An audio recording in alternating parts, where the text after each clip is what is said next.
মৌরি, নারকেল বাটা আর কারি পাতা, কাঁচা লঙ্কা ফোড়ন দিয়ে ঝাল ঝাল করে মেখেও বানানো যায়।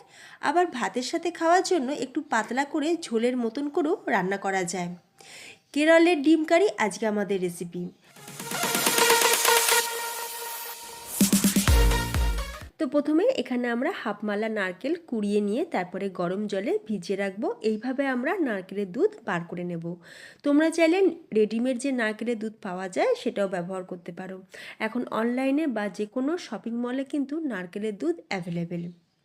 নারকেলটাকে উষ্ণ গরম জলে ভিজিয়ে চাপা দিয়ে রেখে দিলাম। অন্যদিকে আমি এখানে 5টা ডিম বয়েল করে নেব। সেই জন্য সসপ্যানে খানিকটা জল গরম করে নিয়ে তারপরে ডিমগুলো দিয়ে দিয়েছি। তাহলে ডিমগুলো খুব ভালোভাবে সিদ্ধও হবে আর আমাদের খোসাটা ছাড়াতেও সুবিধা হবে। আজকে আমি হাঁসের ডিম দিয়ে বানাচ্ছি, তোমরা চাইলে পোলট্রি ডিম দিয়েও বানাতে পারো।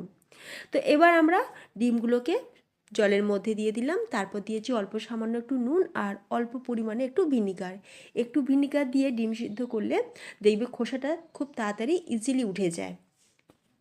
তো ডিমটা আমাদের সিদ্ধ হয়ে যাওয়ার পর আমি খোসা ছাড়িয়ে রেখেছিলাম।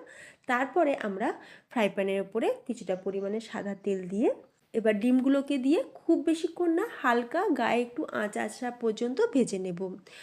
অল্প সামান্য একটু নুন আর খুবই অল্প সামান্য একটু হলুদ দিয়ে ডিমগুলোকে ভেজে তুলে রেখে দেওয়ার পর এবার ওই তেলের মধ্যেই ফোড়নে দিয়ে দিলাম মৌরিটাকে দেওয়ার আগে আমি একটু থেতো করে নিয়ে তারপরে দিয়েছিলাম, মানে আধ ভাঙা মৌরি দিয়ে দিলাম। সাথে দিয়ে দিয়েছি কারি পাতা আর চেরা কাঁচা লঙ্কা।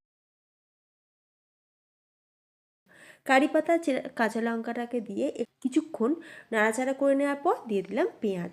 সরু করে কেটে নিয়েছি। এখানে আমি 2টো মিডিয়াম সাইজের পেঁয়াজ পাতলা পাতলা করে কেটে নিয়েছিলাম। পেঁয়াজটাকে দিয়ে একটু গোল্ডেন ব্রাউন করে ভেজে নেওয়ার পর দিয়ে দেবো এখানে 1 চামচ পরিমাণে আদা রসুন বাটা।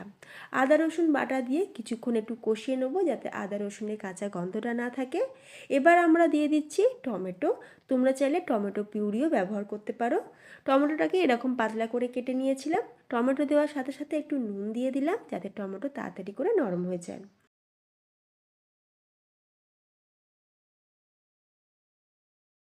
এবার অন্যদিকে একটা মশলা রেডি করে নেবো।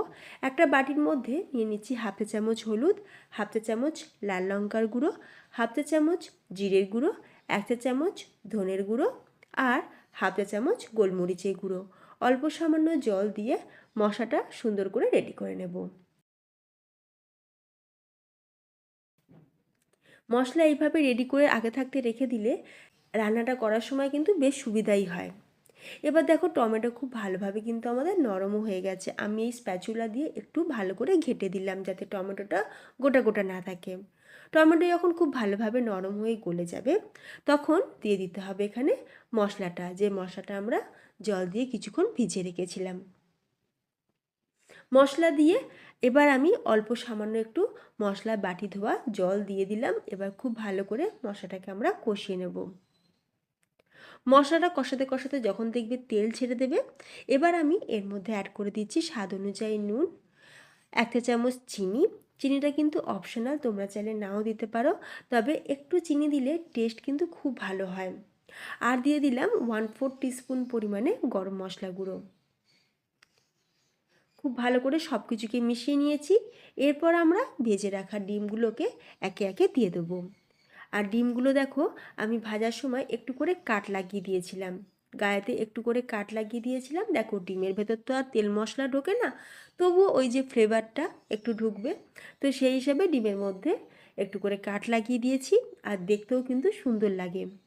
এবার ডিমটাকে দেওয়ার পর এবার আমরা দিয়ে দিলাম নারকেলের দুধ। নারকেলের দুধটাকে দিয়ে এবার চাপা দিয়ে কিছুক্ষণ ফুটিয়ে নেব। খুব বেশিক্ষণ না, 5 থেকে 6 মিনিট মিডিয়াম ফ্লেমে একটু চাপা দিয়ে ভালো করে ফুটিয়ে নিয়েছি। তো দেখো কেরালা স্টাইল ডিমের কারি কিন্তু আমাদের একদম তৈরি। আজ আমি এটা ভাত দিয়ে সার্ভ করব, তাই একটু ঝোল ঝোল রাখছি। তোমরা যদি রুটি পরোটা দিয়ে সার্ভ করো সেক্ষেত্রে আরও একটু ঘন করে নেবে। সবার শেষে আমি কিছুটা কারি পাতা এখানে দিয়ে দিলাম, তার সুন্দর একটা অ্যারোমা থাকবে এই রেসিপির মধ্যে। তো রান্নাটা আমাদের শেষ। এবার আমি সার্ভিং প্লেটের মধ্যে তুলে তোমাদের দেখাচ্ছি। তো একদম ভিন্ন রকম স্বাদের সত্যি দুর্দান্ত খেতে হয়েছিল। আমি ফার্স্ট টাইম বাড়িতে বানিয়েছি আর পরিবারের সকলের খুব পছন্দ হয়েছে। তোমরা যদি না বানিয়ে থাকো এরকমভাবে অবশ্যই একবার বানিয়ে দেখো। আমি বলবো যে পরিবারের সকলে কিন্তু খুব পছন্দ হবে। তোমাদের যদি আজকের রেসিপিটা ভালো লাগে ভিডিওতে একটা লাইক দিও, তার সাথে শেয়ার করে দিও তোমাদের আত্মীয় স্বজন বন্ধু বান্ধবের মধ্যে, যাতে তারাও এইরকমভাবে দারুণ একটা ডিমের রেসিপি শিখতে পারে। আর ফ্রেন্ডস, তোমাদের কাছে একটা ছোট্ট রিকোয়েস্ট, তোমরা যারা চ্যানেলের নতুন বন্ধু প্লিজ চ্যানেলটি সাবস্ক্রাইব করে পাশে থাকা বেল আইকন প্রেস করে রাখবে। তাহলে আমি চ্যানেলে যখনই ভিডিও আপলোড করব সেই নোটিফিকেশান সবার আগে তোমাদের কাছে পৌঁছে যাবে। তাহলে ভিডিওটা আমি এখানেই শেষ করলাম। তোমরা সকলে ভালো থেকো। ধন্যবাদ।